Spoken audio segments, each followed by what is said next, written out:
Hey, what's going on, everyone? Welcome back to the channel. Today we're going to be going over the brand new update that just came out this morning with Oppidum. They are now at version 1.0.2. This is on their over on their Twitter. It says new patch on Steam, PlayStation, and Xbox. This tiny team never stops. Thanks to the awesome community that you are growing, mostly on our Discord, we've detected and fixed some little issues. You can read the full patch notes here. And then down here, it gives, join our community on Discord, ask doubts about the game, find quick tech support from the devs, look for players on a specific channel. And then it's got a link to their Discord. I'll also have a link to their Discord on the description below. So let's go ahead and check out to see what they updated. So this takes us to their Oppidum homepage.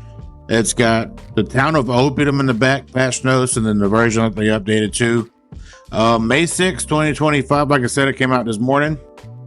Some of the improvements they made improved the video memory footprint. I'm not 100% sure what that is. Added a visual hint for treasure finder and compass, so it does not depend exclusively on audio hints. So that's pretty cool. I know whenever I cleared out that first major little area where the enemy people were, the Trudlooks or whatever they're called, I had a hard time finding that chest way up top because I was expecting it to be closer on the bottom or closer to the ground or whatever. So if they'd had a little compass icon, that'd have been super dope to have. Removing building now allows to move or remove more buildings without the need to enter the UI again until you cancel the action. That's actually super huge. As y'all know, if you've been watching and keeping up in the streams, off stream, I changed up the way that I had my camp. And every time I would have to move something or add something, I'd have to always run back to the campfire to be able to reactivate the UI, to be able to move a specific piece of whether it was the farm or the lumbering bench or whatever. I had to go back to the fire every single time, and they took that away. You'll be able to enter that UI now and stay in that UI until you actually go in and change it. So that's super dope sauce. On PC, Xbox Series, and PS5 only, added a bit of range to allow the camera to get closer to the player. That's super dope. PC, Xbox Series, and PS5 only, configurable zoom for gamepad. When using mouse, this can be changed anytime with the mouse wheel.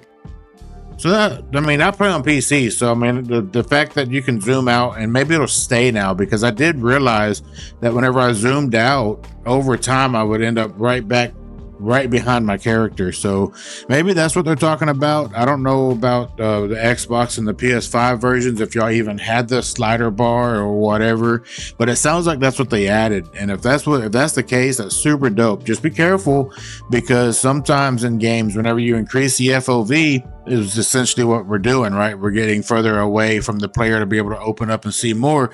That's going to put more stress on your hardware and is going to bog down your system, which therefore is going to cause FPS drops. Some games it's a significant drop, some games not so much. Just you got to find that little sweet spot where you got enough FOV with keeping the frames that you want. So make sure you keep an eye out for that. Added 2 missing chests that were necessary for the Sharp Explorer achievement. I'm nowhere near being able to do that. This week at work has been crazy. Also, I did want to touch bases. I know in the chat that y'all been wanting me to start streaming a couple times during the work week. After we get finished with our daughter's driving school, I'm going to start actually doing that. I'm probably going to do Tuesdays, Thursdays, and Saturdays. We'll have to see, but that might be the new schedule here in the next couple of weeks. Well, like I said, just pay attention to Discord. We're talking about it. We're going to figure it out and we're going to get it going. But back to the patch notes. Fix jump attack sticking the character between 2 enemies. I've actually had that happen. There would be 2 enemies here and it would jump and would hit in the middle. There's something similar to that. So I'm glad that they fixed that. That is super dope. Maybe it should create like some kind of shockwave. That'd be super dope. And then they fixed a couple of minor fixes, and that's it for the update. I hope y'all are enjoying the game. Let me know down in the comments, man, if y'all are enjoying it. I know everybody that I've talked to that's come into the streams, they'd be like, new game, what this? And I'm just like, it's Oppidum Building, baby, cool, and it's super dope, bro. Y'all need to check it out. I've had so many people come over into the chat and just being like, oh my god, dude, I appreciate finding this game. It's super dope. I'm really enjoying it. So definitely, if you like any kind of action survival RPG games, dude, y'all should definitely check it out. It's super dope. We're gonna be on this here for a while, so definitely stick around, hit that like button, subscribe. That way you get the news of upcoming updates and whenever we go live on YouTube, Twitch, man, TikTok. So yeah, we'll see you on the next one. Thank you.